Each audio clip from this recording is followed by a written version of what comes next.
echoes of your words crashing into me. Welcome back to another GeekaWhat video, and today I'm going to be taking you over the best £700 gaming PC build for the months of July, August and September 2016. So make sure to drop a like rating and of course to subscribe, but let's get straight into this build.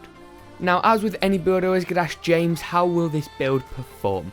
This build is going to smash the latest AAA titles, Overwatch, the upcoming Battlefield 1, and some of the slightly older AAA titles, your GTA 5, Witcher 3, all those kind of games, but some very impressive frame rates at ultra settings, 1080, and even some 1440p. So let's kick it off with the CPU.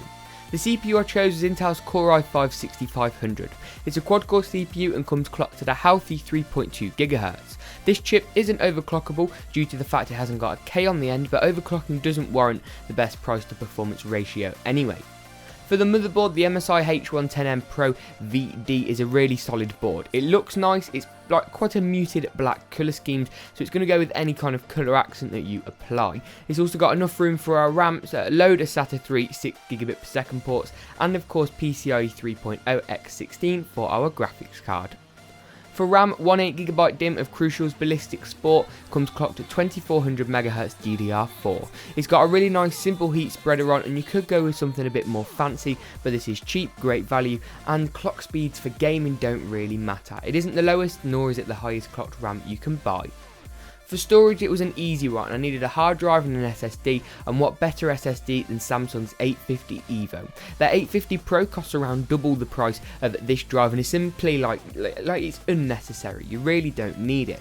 This drive has a 250GB capacity, leaving around 230GB after your Windows install for a load of games and any like kind of movies or music that you wanted. Of course, you're going to be shoving the bulk of your games, movies, music, that kind of thing on the Seagate Barracuda, which is a 1TB internal hard drive. It comes in at a 7200 RPM speed, which is kind of as fast as mainstream hard drives get, and it also comes in at quite a nice value price point.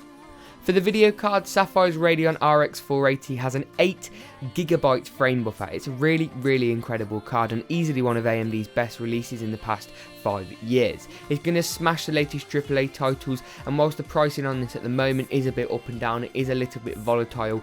You can get it for around £210–220, and as always I will leave links to this card in the description below. NZXT S340 was one of my favourite cases of 2015, and nothing of this year so far has surpassed it for me. It comes in a black or white, or black and blue, black and red, or black and green Razor edition, but I shoved the black one in the parts list for this build because it goes with all the other components quite nicely. And to wrap it all up, EVGA 600B is a 600W 80+ bronze certified power supply. 600 watts is more than enough, with a TDP of this build only being 310 watts, giving you almost double the headroom, meaning if you wanted another graphics card, a CPU cooler, another couple of hard drives, another SSD, anything like that, you are absolutely fine. But if you did enjoy this video, please make sure to drop a like rating and subscribe. Follow me on Twitter at GeekaWhat, and as always, we will see you in the next GeekaWhat video.